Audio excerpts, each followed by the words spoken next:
Hello friends, welcome back by YouTube channel के drama music. आज के इस वीडियो में मैं आपके लिए लेकर आई हूँ लीजेंड ऑफ द ब्लू सी के एपिसोड नंबर 13 को। गाइस, इस वीडियो में मैं एक्सप्लेन करूँगी लीजेंड ऑफ द ब्लू सी के एपिसोड नंबर 13 को। इससे पहले बाकी के 12 एपिसोड ऑलरेडी आ चुके हैं। अगर अभी तक आपने उन एपिसोड्स को नहीं देखा है तो मैं उनका लिंक डिस्क्रिप्शन में दे दूंगी, जहां से आप जाकर ईजिली उन एपिसोड्स को देख सकते हैं। सो गाइज, मैं आपको सजेस्ट करूंगी कि इस एपिसोड को देखने से पहले आप प्लीज़ बाकी के एपिसोड्स को ज़रूर देखें।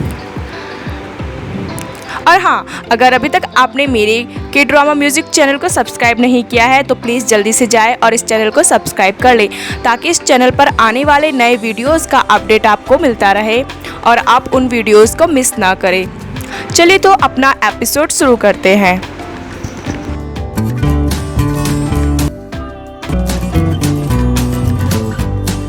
हमने लास्ट एपिसोड में देखा था कि जुंजे जलपरी को किस करता है, क्योंकि जलपरी काफ़ी कंफ्यूज होती है कि वह उसे पसंद करता है या नहीं करता है, या सिर्फ उसके साथ फ्लर्ट कर रहा है। तो जुंजे उसे ये क्लियर करने के लिए कि हाँ वो उसी को पसंद करता है और लाइक करता है, तो वहाँ पर उसे वो किस करता है। फिर आगे दिखाया जाता है कि जलपरी ऊपर चली जाती है अपने रूम में सोने के लिए, लेकिन उसे पूरी रात नींद नहीं आती। वह सिर्फ उस किस के बारे में ही सोचती रहती है। जलपरी उस किस से इतनी खुश होती है कि उसे पूरी रात नींद नहीं आती। लेकिन वहीं पर दूसरी तरफ दिखाया जाता है कि जुंजे सो जाता है, क्योंकि जलपरी कुछ सोच नहीं रही होती, तो वो आराम से सो जाता है। फिर दिखाया जाता है कि जुंजे को एक सपना दिखाई देता है, जिसमें पास्ट में दिखाया जाता है।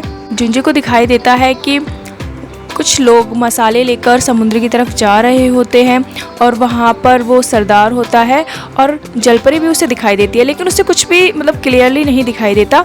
तो वो नींद में बोलना शुरू कर देता है, कि बड़बड़ाना शुरू कर देता है। बोलता है नहीं सेवा। और फिर दिखाया जाता है कि जुंजे की नींद खुल जाती है। जब जुंजे की नींद खुलती है तो उसके सामने जलपरी बैठी हुई होती है। तो जलपरी उससे कहती है, जुंजे क्या हुआ, बुरा सपना था क्या? कोई बात नहीं, अब तुम्हारी आंखें खुल चुकी है, सब कुछ ठीक हो गया है। दिखाया जाता है कि जुंजे जलपरी को गले लगा लेता है। जब जुंजे नॉर्मल हो जाता है तो उससे जलपरी सवाल करती है, ये सेवा कौन है? क्या तुम इससे भी फ्लर्ट कर रहे हो? जलपरी कहती है कि क्या वो भी एक फिश है जिससे तुम फ्लर्ट कर रहे हो? तो इस पर जुंजे कहता है हाँ। जलपरी जुंजे से पूछती है कि क्या वो सुंदर है? तो इस पर जुंजे कहता है कि क्या मैं सच कहूँ? तो जलपरी जुंजे से कहती है हाँ, हम दोनों ने एक दूसरे से प्रॉमिस किया है कि हम कभी भी एक दूसरे से झूठ नहीं बोलेंगे, तो तुम मुझे सच ही बताओ। फिर दिखाया जाता है कि जुंजे वहाँ पर कहता है हाँ वो बहुत ही सुंदर है। फिर यहाँ पर दिखाया जाता है कि जलपरी अपने मन में सोचती है कि क्या ये मुझे धोखा दे रहा है, क्या ये उससे भी फ्लर्ट कर रहा है। तो वहाँ पर जुंजे जलपरी से कहता है कि तुम ही हो वो। तो इस पर जलपरी कहती है क्या? तो फिर जुंजे कहता है तुम भी सुंदर हो।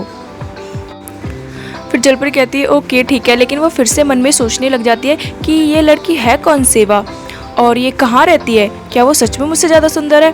मुझे उसके बारे में पता लगाना चाहिए।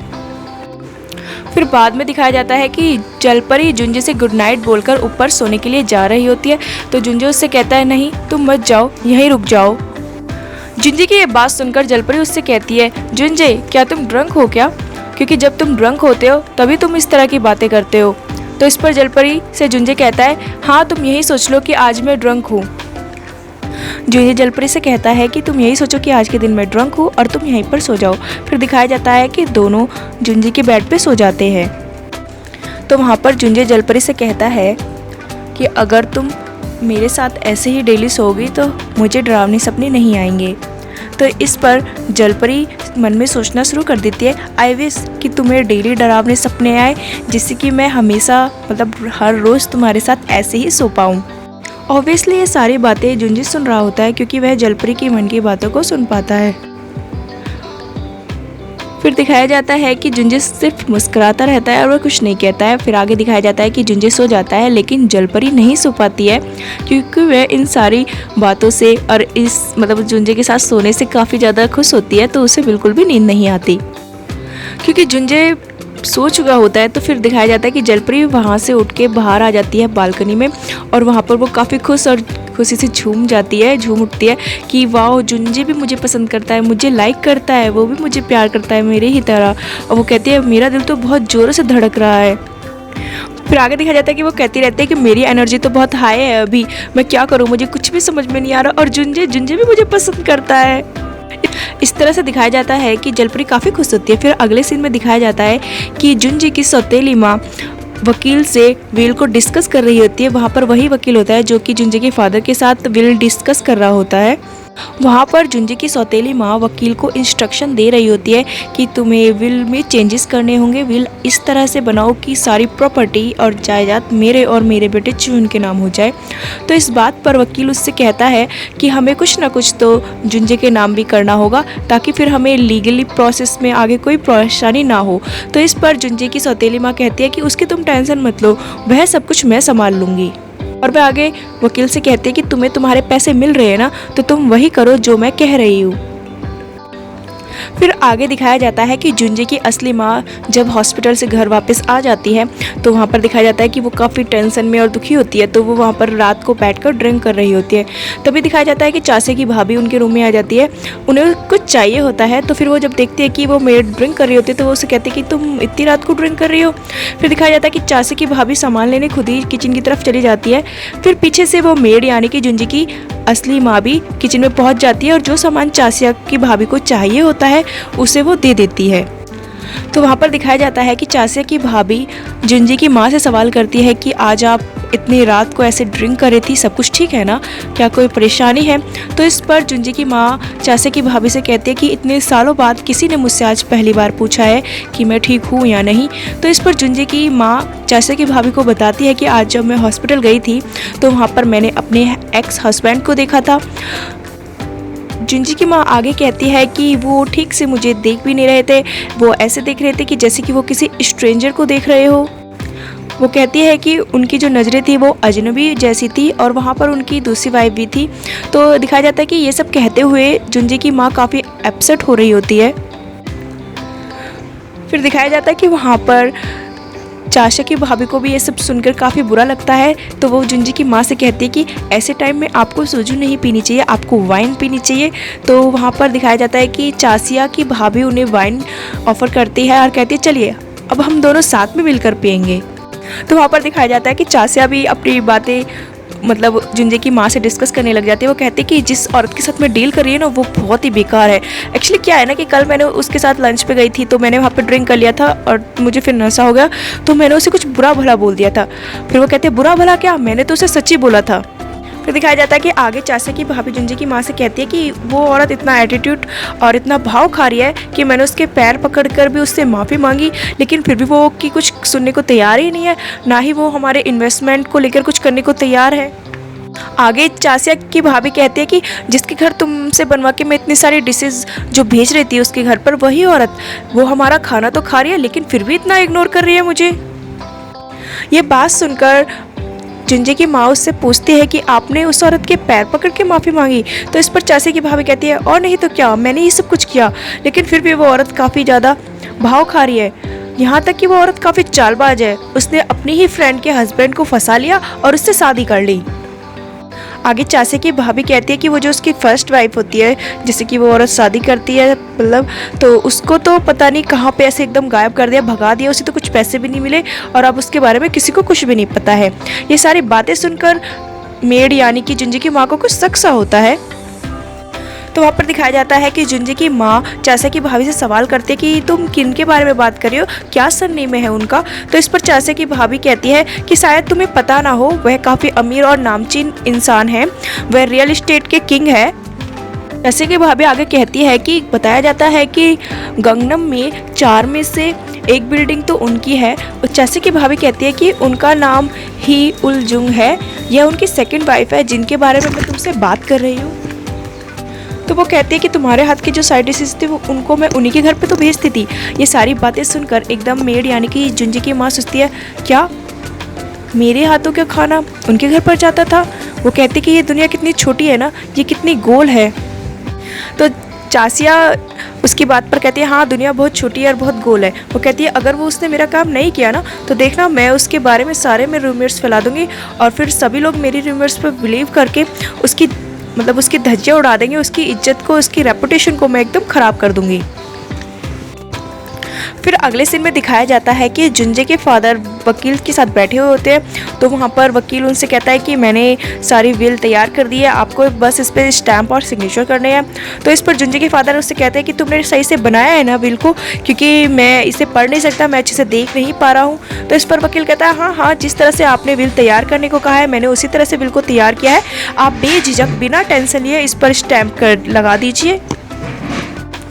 फिर दिखाया जाता है कि जुंजे के फादर विल पर स्टैंप लगा देते हैं। ये सब कुछ होते हुए वहाँ पर ही जीहुन देख रहा होता है।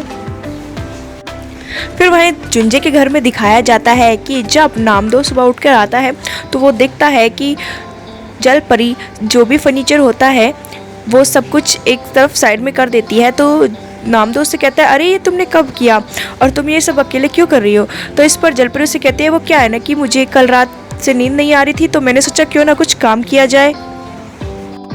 फिर वहाँ पे दिखाया जाता है कि नामदो जलपरी से कहता है कि तुम्हारा नाम सिमचैन नहीं स्ट्रॉन्ग चैन होना चाहिए, और फिर वह जाकर सोफे पे सो जाता है। फिर दिखाया जाता है कि जलपरी जो भी काम कर रही होती है तो उस समय बस वो अपने मन में सोच रही होती है कि हुजुंजे लाइक मी, हुजुंजे लव मी, मतलब जुंजे मुझे पसंद करता है, लाइक करता है। वो इसी तरह से पूरा टाइम सारा काम करते हुए अपने मन में यही बात सोच रहती है, मतलब इसी बात का जाप करती रहती है। फिर दिखाया जाता है कि हुजुंजे नहा रहा होता है तो उसे ये सब कुछ सुनाई आ रहा होता है।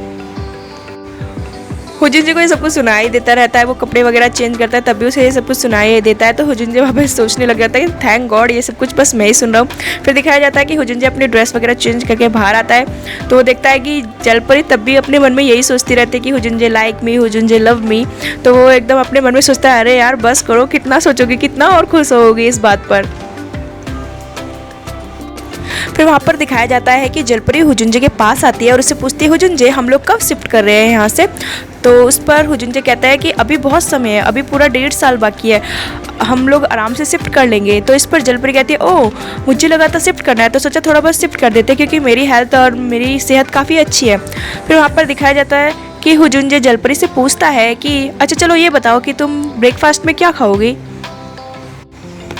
तो जलपरी उससे कहते हैं पास्ता। तभी वहाँ पर नामदो कहता है राइस। तो फिर जुंजे कहता है ठीक है टमाटो पास्ता तो मैं अभी बनाता हूँ।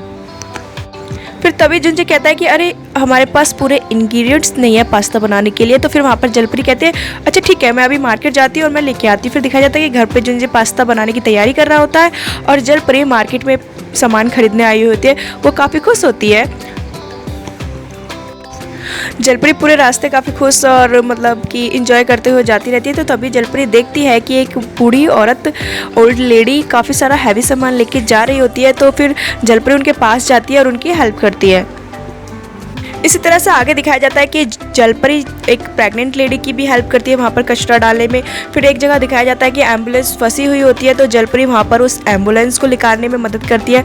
जलपरी काफ़ी खुश होती है तो उसकी जो एनर्जी होती है वो और भी ज़्यादा बढ़ जाती है। फिर दिखाया जाता है कि दूसरी तरफ घर में तो घर पर नामदो कहता है अरे यार कब से गई हुई है ये लड़की, अब तक वापस नहीं आई है सामान लेकर, हम लोगों ने सब कुछ रेडी कर दिया है। तो फिर दिखाया जाता है कि नामदो तीहो से कहता है अरे यार उसे फ़ोन तो लगाओ, पता तो करो वो कहाँ पर है।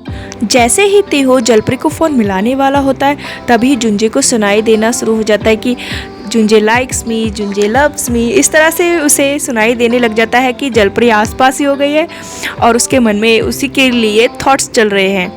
तो फिर एकदम से जुंजे तेहो से कहता है कि इसकी कोई ज़रूरत नहीं है, जलपरी बस आने ही वाली है। तो इस पर वो लोग कहते हैं कि तुम्हें कैसे पता कि वो आने वाली है। तभी दिखाया जाता है कि दरवाज़ा खुलता है और जलपरी आ जाती है और वो कहती है आई एम बैक। इस पर वो लोग कहते हैं कि तुम्हारा कम्युनिकेशन इतना अच्छा है कि उसके आने से पहले ही तुम्हें पता चल गया कि जलपरी आने वाली है। फिर आगे दिखाया जाता है कि वो लोग खाना खाने लग जाते हैं। तो वहीं पर नामदो जुंजे से कहता है कि जिंजू ऐसा करते हैं कि हम लोग चासे की भाभी को छोड़ देते हैं, मतलब उस टारगेट को, क्योंकि अगर चासे को हमारे बारे में कुछ पता चल गया तो फिर प्रॉब्लम हो जाएगी, हम लोग एक्सपोज हो जाएंगे। ऐसा करता है कि मैं एक नए टारगेट को ढूंढता हूँ। जिस समय नामदो ये सब कह रहा होता है तो जुंजे से, तो उस समय जलपरी नामदो को काफ़ी गुस्से से देख रही होती है।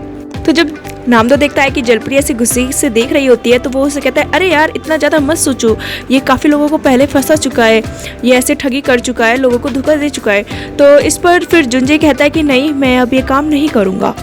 तो फिर जलपरी मन में सोचती है हाँ जुंजे मुझे सच्ची में लाइक करता है क्योंकि वो ऐसे कामों को अब करने से मना कर रहा है। तो इस समय जब जुंजे मना करता है इन सारे कामों के लिए तो वहाँ पर तेहो भी सरप्राइजली जुंजे को देख रहा होता है। फिर नामदो सवाल करता है जुंजे से कि क्या तुम सच कह रहे हो, तुम ये सब अब नहीं करोगे। तो जुंजे कहता है हाँ मैं ये सच कह रहा हूँ, अब मैं ये नहीं करूँगा। फिर दिखाया जाता है कि खाना ख़त्म हो जाता है। फिर दिखाया जाता है कि बाद में खाना होने के बाद में नामदो जुंजे को बुलाता है साइड में। वो लोग पुल के साइड में अकेले होते हैं और वहाँ पर वो लोग बात कर रहे होते हैं। तो वहाँ पर नामदो जुंजे से कहता है कि क्या तुम सच कह रहे हो कि तुम ये सब अब नहीं करने वाले हो, क्या ये सच है। तो इस पर जुंजे उससे कहता है हाँ मैं सच कह रहा हूँ, मैं ये काम नहीं करूँगा क्योंकि मैंने जलपरी से प्रॉमिस किया है, तो इसलिए मैं ये काम अब नहीं करूँगा। तो इस पर नामदो उससे कहता है अरे यार तुमने मुझसे भी तो प्रॉमिस किया था कि जब तक तुम्हें तुम्हारी माँ नहीं मिल जाती तुम मेरे साथ काम करोगे। अब ऐसा क्या कल की आई हुई लड़की के लिए तुम अपने दोस्त के साथ धोखा करोगे, उसे छोड़ दोगे। फिर वहाँ पर नामदो जुंजे से कहता है कि अरे यार मैं समझ गया हूँ कि तुम्हारा और जलपरी का बॉन्ड काफ़ी अलग है, लेकिन यार हम दोनों को भी तो एक साथ 10 साल हो गए, तो क्या तुम ऐसे मुझे एकदम से छोड़ दोगे क्या।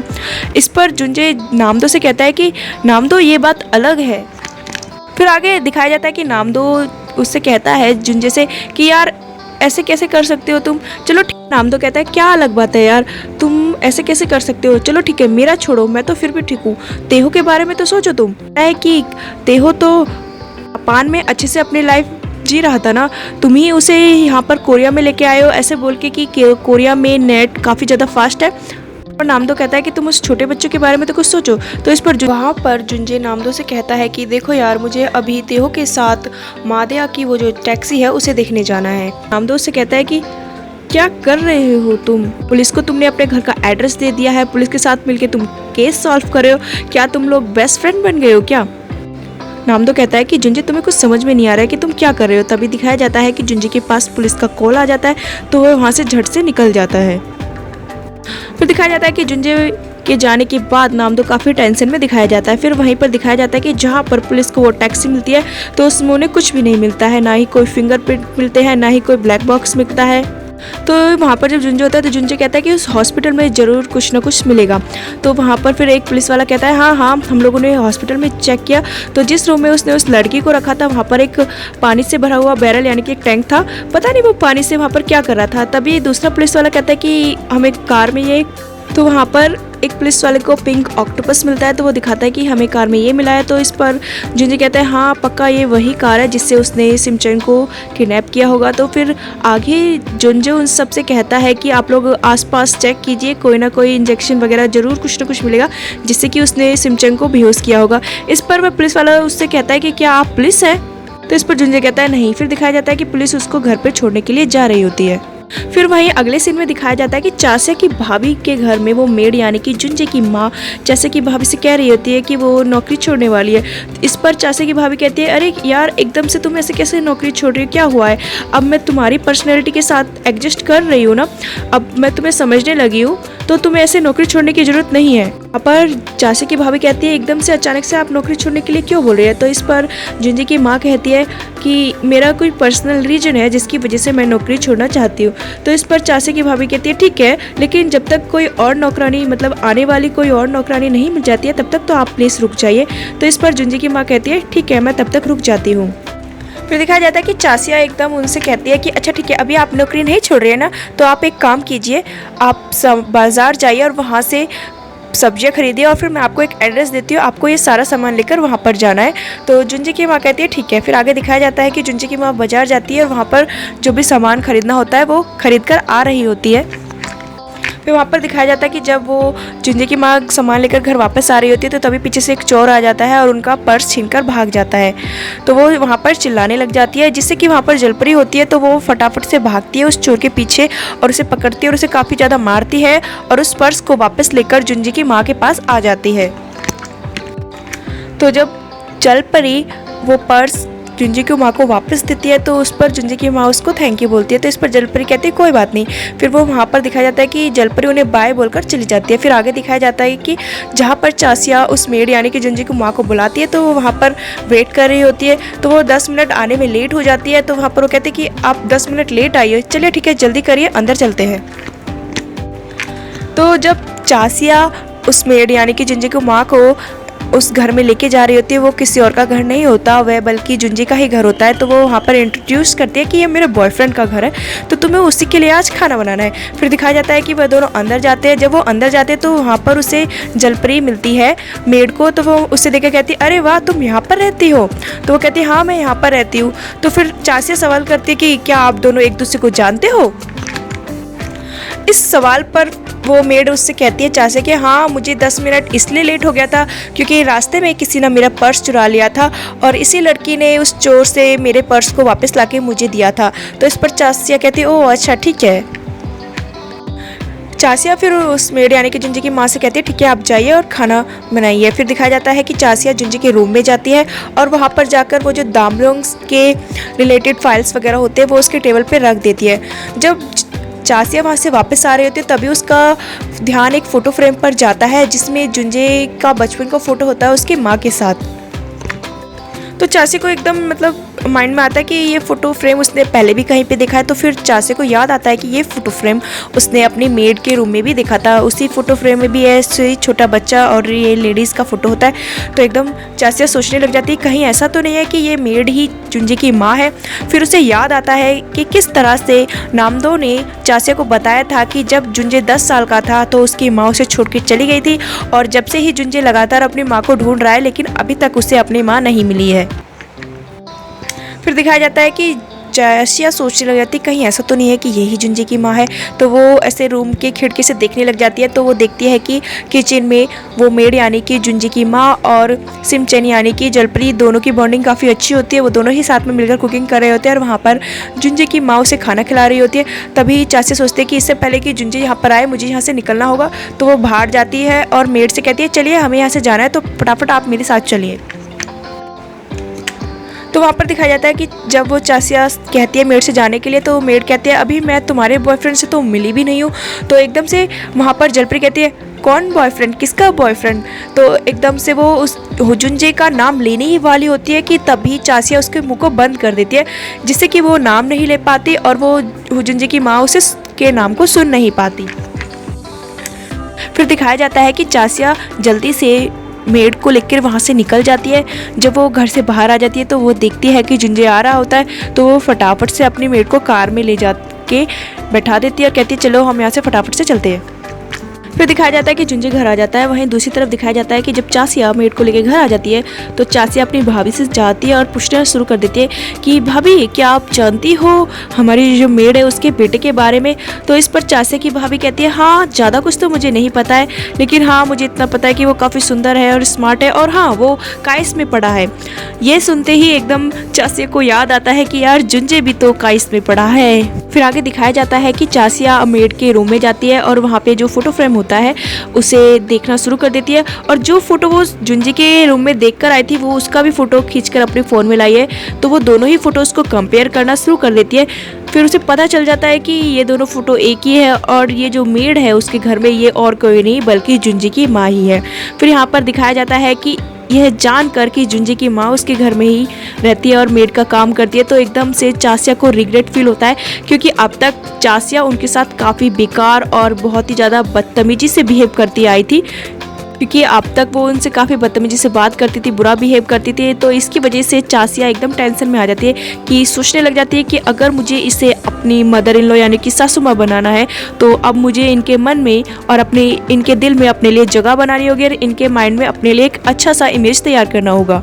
तो तभी दिखाया जाता है कि मेड यानी कि जुंजी की माँ भी अपने रूम में वापस आ जाती है। तो वो वहाँ पर चासिया को देखती है तो वो चासिया से सवाल करती है कि तुम क्या कर रही हो मेरे रूम में? तो इस पर चासिया कहते हैं कुछ नहीं। फिर वो एकदम से बैठ जाती है पैरों पर और उनसे कहती है कि मुझे माफ़ कर दीजिए, मैंने अब तक आपके साथ काफ़ी ज़्यादा रूड बिहेव किया है तो प्लीज़ मुझे माफ़ कर दीजिए। तो वहाँ पर चासिया कहते हैं क्या मैं आपको माँ बुला सकती हूँ? तो इस पर जुंजी की माँ कहती है क्या हुआ है तुम्हें, तुम्हारा दिमाग तो ठीक है, तुम एकदम से मुझे ऐसे माँ बोलने के लिए क्यों बोल रही हो? इस पर चासिया कहती कुछ नहीं, बस ऐसे ही प्लीज़ आप मेरे लिए अपने मन में कोई भी गिला शिकवा या फिर कड़वाहट मत रखिएगा, प्लीज़ मुझे माफ़ कर दीजिए। तो वहाँ पर जुंजी की माँ कहती है हाँ हाँ ठीक है कोई बात नहीं, तो तुम यहाँ से जाओ। फिर दिखाया जाता है कि वो वहाँ से आ जाती है बाहर।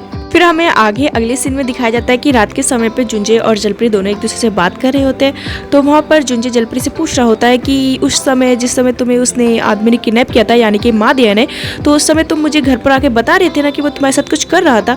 तो वो वहाँ पर उसे बताता है कि जब हम लोगों ने यहाँ पे हॉस्पिटल में चेकिंग किया तो हमें वहाँ पर पता चला कि वहाँ पर एक वाटर टैंक था। तो फिर वो वहाँ से पूछना शुरू करता है कि वो क्या कर रहा था वहाँ पे, तुम मुझे कुछ बताओगे, तुम्हें कुछ याद है? तो वहाँ पर दिखाया जाता है कि जलपरी अपने मन में सोचना शुरू कर देती है कि हाँ, उस आदमी को पता है कि मैं कोई नॉर्मल इंसान नहीं हूँ, मैं एक जलपरी यानी कि एक मरमेड हूँ। पर वो सोचती होती है कि मादिया को मेरा सच पता चल गया कि मैं एक मरमेड यानी कि एक जलपरी हूँ, लेकिन जुंजे मैं ये सब कुछ तुम्हें नहीं बता सकती। जुंजे मुझे काफ़ी डर लग रहा है कि अब आगे क्या होगा। ये सब कुछ जुंजे सुन ही लेता है। तो फिर वो एकदम से जलपरी से कहता है, अरे अच्छा कोई बात नहीं, अगर तुम्हें बताने में कोई डिफ़िकल्टी हो रही है या फिर तुम्हें याद नहीं है तो कोई बात नहीं, तुम टेंशन मत लो, मैं हूँ तुम्हारे साथ, अब कोई भी प्रॉब्लम नहीं होगी। फिर दिखाया जाता है कि जुंजे वहाँ पर जलपरी को गले लगा लेता है। फिर वहीं हमें आगे दिखाया जाता है कि जुंजे के घर में, यानी कि जुंजे के फादर के घर में, वहाँ पर उन्हें कुछ ज़्यादा दिखाई नहीं दे रहा होता। तो वो अपने रूम से बाहर निकलते तो वो अपनी सेकंड वाइफ को आवाज़ दे रहे होते हैं। उनकी सेकंड वाइफ उनके पास ही में खड़ी होती है, लेकिन उन्हें वो दिखाई नहीं देती। तो फिर दिखाया जाता है कि वो एकदम सीढ़ियों से गिर जाते हैं और उनकी सेकंड वाइफ उनकी बिल्कुल भी मदद नहीं करती है, उन्हें गिरने देती है सीढ़ियों से। जब उसके फादर जुंजे के गिर जाते हैं तो जिसकी वजह से आवाज़ होती है, तो वहाँ पर चूहन फटाफट से आता है और देखता है कि उसके फादर जीने से गिर गए, मतलब सीढ़ियों से गिर गए। तो वो एकदम से एम्बुलेंस को कॉल मिलाता है और चूहन जब ऊपर देखता है तो उसकी माँ खड़ी होती है और वो कुछ भी हेल्प नहीं कर रही होती। तो फिर आगे दिखाया जाता है कि चूहन उन्हें हॉस्पिटल में एडमिट करा देता है। फिर आगे हॉस्पिटल में दिखाया जाता है कि डॉक्टर आता है और उससे कहता है कि ऑपरेशन सक्सेसफुल हो गया है, लेकिन उनकी जो अंदरूनी चोटें हैं और इंटरनल ब्लीडिंग हुई है उसकी वजह से वो अभी बेहोशी की हालत में है। फिर दिखाया जाता है कि थोड़ी देर बाद वहाँ पर नर्स आती है और चीहून से कहती है कि शायद आपके फादर आपको बुला रहे हैं, तो आपको उनसे मिलने के लिए जाना चाहिए। फिर दिखाया जाता है कि चीहून अपने फादर से मिलने के लिए मतलब रूम में अंदर जाता है। तो वो देखता है कि उसे कुछ भी सुनाई नहीं दे रहा होता कि उसके फादर क्या बोल रहे होते। तो वो उनका हाथ पकड़ लेता है और उससे हाथ को थाम लेता है और फिर वो उनके क्लोज जाके सुनने की कोशिश करता है। तो चीहून को सुनाई देता है कि उसके फादर सिर्फ जुंजे का नाम ले रहे होते हैं, जुंजे जुंजे। ये सुनते ही चीहून का दिल टूट जाता है और वह काफ़ी दुखी हो जाता है और वह उनके हाथ को एकदम से झटके से छोड़ देता है। यानी कि जैसे कि थोड़ी बहुत उम्मीद थी चीहून को कि उसके फादर शायद उसे प्यार करते हैं, इस घटना के बाद वह सारी उम्मीद भी चीहून की टूट जाती है। वह काफ़ी दुखी हो जाता है और वहाँ से बाहर आ जाता है। जब चीहून उनके रूम से निकलकर बाहर आ रहा होता है तो वहाँ पर ही उसकी माँ आ जाती है, लेकिन चीहून इतना दुखी और इतना सैड होता है कि वो अपनी माँ को भी नहीं देख पाता। फिर दिखाया जाता है कि चीहून घर वापस आ जाता है और जितने भी फ़ोटो फ्रेम्स होते हैं, मतलब फ़ोटोज़ होते हैं उसके अपने पापा के साथ में, वह सभी को गुस्से में तोड़ देता है और उन सारे फ़ोटोज़ को जला देता है। इससे हमें पता चल जाता है कि अब चीहून बिल्कुल नेगेटिव, यानी कि अब वो बिल्कुल ही अच्छा इंसान नहीं रहा होगा, क्योंकि जो उसे लगता था कि उसके फादर उसे प्यार करते हैं, जिसकी वजह से वो काफ़ी अच्छा था, अब उसे पता चल गया कि उसके फादर उसे बिल्कुल भी प्यार नहीं करते, सिर्फ वो अपने रियल बेटे यानी कि जुंजे को ही प्यार करते हैं। तो यहाँ पर वो बिल्कुल ही चेंज हो गया है और काफ़ी दुखी है। अब देखते हैं कि चीहून अपने मतलब इस नए रूप या फिर कह लीजिए नए बिहेव के साथ आगे सीरियल में कैसे चलता है, ये हमें आगे देखने पर पता चलेगा। आगे दिखाया जाता है कि जुंजे अपने घर में वो सारे डॉक्यूमेंट्स पढ़ रहा होता है जो कि चासिया उसके लिए छोड़कर जाती है, जिनमें कि दामरोंग के बारे में होता है। जब वो उन सारे डॉक्यूमेंट्स को पढ़ रहा होता है तो उसे कुछ ना कुछ थोड़ा सा मतलब दिखाई देने शुरू होता है पास्ट के बारे में, लेकिन तभी वहाँ पर जलपरी आ जाती है और उससे कहती है कि जुंजे, ये जो सेवा है क्या वो तुम्हारा पहला प्यार है? तुम उससे काफ़ी ज़्यादा प्यार करते हो। वहाँ पर जलपरी उससे कह रही होती है कि वो तुम्हारा पहला प्यार है ना, लेकिन मैंने इंटरनेट पे ऑनलाइन सर्च किया है कि पहला प्यार हमेशा एक साथ नहीं होता, मतलब वो कभी भी कंप्लीट नहीं होता। तो मुझे खुशी हो रही है कि मैं तुम्हारा पहला प्यार नहीं हो, तो इसलिए हम दोनों हमेशा मतलब साथ रह सकेंगे। जुंजे इस सारी बातें सुनकर जलपरी की वहाँ पर थोड़ा सा दुखी दिखाई देता है, मतलब सैड फील करता है। फिर वहीं पर आगे दिखाया जाता है कि हॉस्पिटल से ही जुंजे की सौतेली माँ मादिया के पास कॉल करती है और उससे कहती है कि तुम कहाँ हो, इतने टाइम से मेरा फ़ोन वगैरह क्यों नहीं उठा रहे हो, मैंने यहाँ पर सब कुछ सेटल कर दिया है। तो इस पर मादिया कहता है कि मैं कुछ परेशान चल रहा हूँ, मैं किसी चीज़ में मतलब फंस गया हूँ, सोच रहा हूँ कुछ। तो इस पर वहाँ पर जुंजे की सौतेली माँ कहती है कि अरे यार, मैंने यहाँ पे सब कुछ सेटल कर दिया है, मैंने जुंजे के फादर को सेटल कर दिया है और अब सारी जो प्रॉपर्टीज़ है और जायदाद है वो मेरे, तुम्हारे और हमारे बेटे चूहन के साथ, चूहन के नाम पर हो जाएगी। तो अब लोग हम खुशी खुशी एक साथ रह सकेंगे। अब क्या तुम फिर से प्रॉब्लम क्रिएट करना चाहते हो? उस लड़की को किडनैप करके तुम्हारा क्या जेल जाने का इरादा है? वहाँ पर आगे कहती रहती है कि क्या फिर से तुम उस लड़की के चक्कर में पड़ के फंसने वाले हो। तो फिर इस पर मादिया उससे कहता है कि यार मुझे कुछ अजीब से सपने आ रहे हैं। वो कहता है कि मुझे सपने में तुम दिखाई देती हो, मैं और जुंजे, और यहाँ तक कि वो लड़की भी दिखाई देती है जो कि उसमें मरमेड यानी कि जल परी बनी हुई होती है। तो इस पर जुंजे की सौतेली माँ कहती है लगता है तुम अपनी दवाइयाँ, गोलियाँ और टैबलेट्स टाइम पे नहीं ले रहे हो, इसलिए तुम्हें ऐसे अजीब व गरीब सपने आ रहे हैं। फिर जुंजे की सौतेली माँ उससे कहती है कि जाओ पहले दवाइयाँ लो और फिर रेस्ट करो। फिर अगले सीन में दिखाया जाता है कि पुलिस जो कि मादिया के केस पर इन्वेस्टिगेशन कर रही होती है वो भी हॉस्पिटल में जाकर उसकी मेडिकल रिपोर्ट्स वगैरह चेक कर रही होती है कि कहीं ना कहीं अभी भी मादिया अपनी मेडिसिन्स वगैरह को ले रहा होगा। तो वो लोग वहाँ पर पुलिस वाले सोच रहे होते हैं कि वो किस डॉक्टर के पास जा रहा होगा, कहाँ से ट्रीटमेंट ले रहा होगा। तभी उन्हें पता चलता है कि जिन वॉन नाम का एक डॉक्टर है जिससे कि उन्हें पता चलता है कि मादिया ट्रीटमेंट ले रहा है। फिर वहीं पर अगले सीन में दिखाया जाता है कि जुंजे भी अपने साइकेट्रिस्ट यानी डॉक्टर के पास जाता है और वहाँ पर जाकर कहता है कि मुझे कुछ सपने और आ रहे हैं अजीबोगरीब से, लेकिन वो सपने क्लियर नहीं आ रहे, तो जिसकी वजह से मैं कंफ्यूज हो रहा हूँ। तो वहाँ पर वो डॉक्टर जुंजे से कहता है ठीक है, मैं आपको हिप्नोटाइज कर देता हूँ जिसकी वजह से आप अपने उन सपनों को देख सकते हैं और जो भी कुछ है वो क्लियर हो जाएगा। फिर दिखाया जाता है कि वह डॉक्टर जुंजे को हिप्नोटाइज कर देता है। तो वहीं पर दिखाया जाता है कि मादिया भी उसी डॉक्टर के पास आ रहा होता है, जिससे कि हमें कंफर्म हो जाता है कि जुंजे और मादिया दोनों ही एक ही डॉक्टर से ट्रीटमेंट ले रहे हैं। यहाँ पर अगर आपने नोटिस किया हो डॉक्टर को, तो डॉक्टर का फेस यानी कि वह वही बंदा होता है जो कि पास्ट में दिखाया जाता है, जो कि सरदार को जलपरी के बारे में सब कुछ बताता है, यानी कि वह पास्ट वाला पर्सन ही होता है जो कि प्रेजेंट में डॉक्टर बना हुआ है और मादिया और जुंजे दोनों का ट्रीटमेंट कर रहा है। फिर वहाँ पर दिखाया जाता है कि हुंजे हिप्नोटाइज हो चुका होता है और उसे सपने में दिखाई देता है कि दामर्योंग को राजा के कहने पर उसकी पोस्ट से हटा दिया जाता है और उसे जो पनिशमेंट दी जाती है वो अलग होती है, जिसकी वजह से गांव वाले उसे गांव से बाहर निकाल रहे होते हैं। फिर दिखाया जाता है कि वह लोग जुंजे को लेकर उस गांव से दूसरे गांव में जा रहे होते हैं। तो दिखाया जाता है कि वो जो सैनिक राजा का संदेश लेकर आया हुआ होता है उसकी शक्ल बिल्कुल हूबहू उस पुलिस वाले से मिलती है जिनके साथ मिलकर प्रेजेंट में वो मादिया को पकड़ने की कोशिश कराए। तो फिर वहाँ पर आगे दिखाया जाता है कि वो लोग बोट से जुंजे को ले जा रहे होते हैं। तो जुंजे वहाँ पर देखता है कि कुछ लोग लालटेन ले के जा रहे होते हैं, तो उसे कुछ डाउट होता है, लेकिन जब वह आसमान में देखता है कि वो जो बैलून होते हैं लालटेन वाले उन्हें लोग उड़ा रहे होते हैं, तो फिर जुंजे को शक होने लगता है कि शायद ये लोग इन लालटेनों को इसलिए उड़ा रहे हैं ताकि वो जलपरी को पकड़ सके। वहीं पर दूसरी तरफ दिखाया जाता है कि ये सारे लालटेन और कोई नहीं बल्कि सरदार और उसके आदमी मिलकर उड़ा रहे होते, क्योंकि उन्हें पता चल चुका होता है कि जुंजे ऐसे ही सिग्नल देकर जलपरी को पानी की सतह पर ऊपर बुलाता है। मतलब ये उनका सिग्नल है, कोड है कम्युनिकेट करने का, जिसके बारे में सरदार को पता चल जाता है। तो इसलिए सरदार चाहता है कि जलपरी ऊपर आए और वह इसे पकड़ ले, इसीलिए वह उन लालटेनों को उड़ा रहा होता है। ये सारी लालटेन जब जुंजे को दिखाई देती है तो जुंजे को कंफर्म हो जाता है कि यह सब कुछ जो किया जा रहा है मतलब एक जाल फैलाया जा रहा है जलपरी को पकड़ने के लिए। तो जो राजा का संदेश लेकर सैनिक आता है तो वहाँ पर जुंजे उससे कहता है कि प्लीज़ मुझे यहाँ से लेके जाइए, क्योंकि मुझे लग रहा है कि ये लोग जलपरी को पकड़ने की कोशिश करें। तो इस पर वो सैनिक उससे कहता है कि उस जलपरी ने मेरी पापा की भी मदद की थी, तो ठीक है हम लोग वहाँ पर चलते हैं। तो फिर दिखाया जाता है कि वह लोग जलपरी की तरफ जाने के लिए निकल जाते हैं। फिर वहीं दूसरी तरफ दिखाया जाता है कि लालटेन्स देकर जलपरी सतह के ऊपर आ जाती है, लेकिन उसे कुछ शक सा होता है, डाउट होता है। तो जलपरी वापस जाने वाली होती है, लेकिन तभी सरदार के आदमी वहाँ पर जाल डाल देते हैं और जलपरी को अपने जाल में फंसा लेते हैं। आगे दिखाया जाता है कि वह लोग जलपरी पर भाले तीर वगैरह छोड़ रहे होते हैं।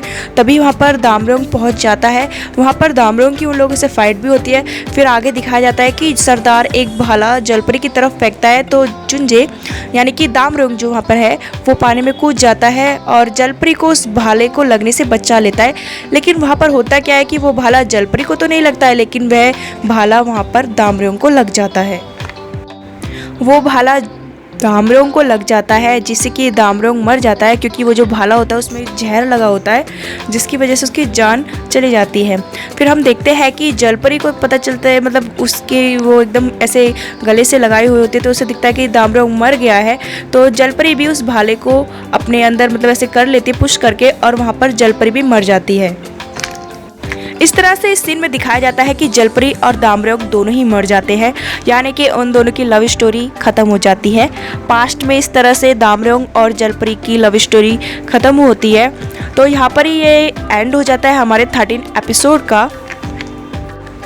सो गाइस, इस एपिसोड में बस इतना ही। लेकिन आगे कहानी में क्या होता है, जो पास्ट में हुआ है जैसे कि दामरोग और जलपरी मर गए हैं, क्या प्रेजेंट में भी इस बार ऐसा ही होगा, इतिहास फिर से दोहराया जाएगा? क्या सिमचैन और जुंजे फिर से ऐसे ही मारे जाएंगे? क्या उनकी लव स्टोरी कंप्लीट नहीं होगी इस बार भी?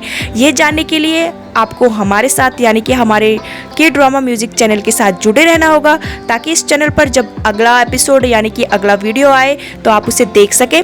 और हाँ, अगर अभी तक आपने मेरे इस चैनल को सब्सक्राइब नहीं किया है तो प्लीज़ गाइस जाएं और इस चैनल को सब्सक्राइब कर लें और बेल आइकन बजाना मत भूलिएगा, ताकि आने वाले नए वीडियोज़ का अपडेट आपको मिलता रहे और आप उन वीडियोज़ को मिस ना करें। और अगर आपको यह वीडियो पसंद आए तो प्लीज़ गाइस इस वीडियो को लाइक एंड शेयर जरूर कीजिएगा। और हाँ, कमेंट लिखना मत भूलिएगा कि आपको ये कैसी लगी वीडियो, प्लीज़ कमेंट करके मुझे बताइएगा।